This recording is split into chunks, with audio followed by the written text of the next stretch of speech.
In 1964, this man, he released an album called The Times They Are A-Changin'. And if you had to think of a motto for the time in which we live, you may choose that. You may say, we live in this time of great change. In fact, we tell stories about it, don't we? We say things like, when my grandmother was born, all they had was the Model T, and yet she lived to see people walk on the moon. What change she saw in her life. Well, I'm here today to say, I don't actually think things have changed all that much in a very long time. And if you look back across the span of human history, they've only ever changed 3 times, actually. Always because of technology, always because of technologies that come along and forever alter humanity. The first of these happened 100,000 years ago, and that's when we acquired a technology called speech. This is our great ability, isn't it? It allows us to coordinate our actions. And we got this technology at the same time, we got another technology, which is fire. And the reason these 2 technologies are joined together is because with fire, you can cook your food. And when you cook food, it unlocks a bunch of calories that would otherwise be undigestible. A rare steak has far fewer calories than a well-done steak. And we used this increased caloric consumption to grow our brains to the size that they are now. And that's why your brain uses 20% of all of the energy you consume, whereas an animal, even a higher animal, only uses 8 or 9. Now, the second time things changed was just 10,000 years ago, and that's when we got agriculture. It isn't that agriculture itself changed us. It's that agriculture gave us the city. We settled down. And the city gave us the division of labor. That says that you specialize, and you specialize, and together we're all better off. And so that's what gave us prosperity. That's what gave us excess, and that's what gave us the modern world. By the way, this is also the first time that we ever waged war, collectively waged war, and that's because it was the first time there was ever wealth worth taking. Now, the third time things changed was just 5,000 years ago when we acquired 2 technologies, and it's just a big coincidence that they came along at the same time. The first of these is writing. Writing's only 5,000 years old. Anything that happened before that is literally prehistoric. So beer is prehistoric, dice are prehistoric. Now, the fascinating thing is that we got writing the same moment we got the wheel.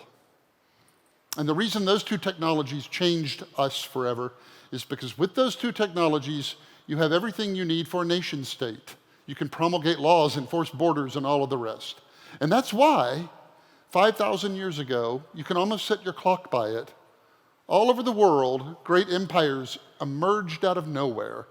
In Mesopotamia, in Mesoamerica, in the Indus, the Po, all just because the technology came along and it changed the world. Now, I am here today because I think things are about to change for a 4th time.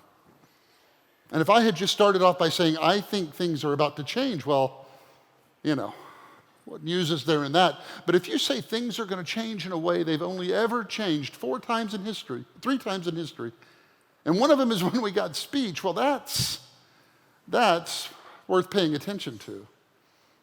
What is this 4th big change? I think it's, again, 2 technologies that came to us together.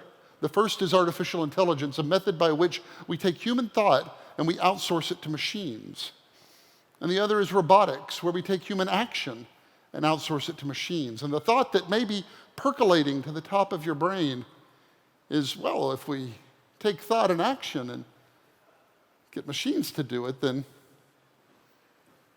what do we do?